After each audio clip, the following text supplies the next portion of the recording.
ชายทะเลฟ้าฟ้าฟ้าฟ้าฟ้าฟ้าออกไปทะเล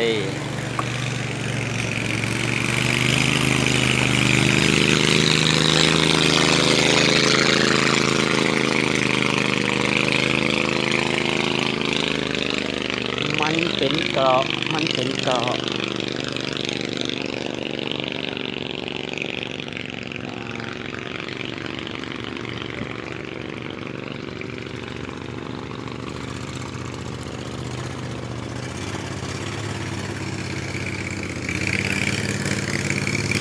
ออกไปหาหอยแครงนะ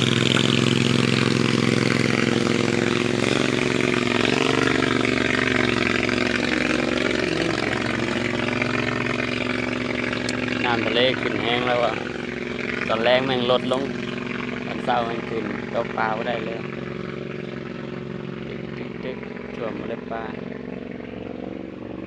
ชึก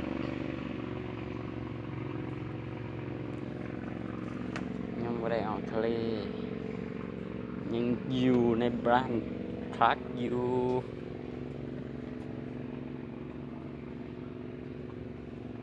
ในเกาะน้ำมันขึ้นเว้ย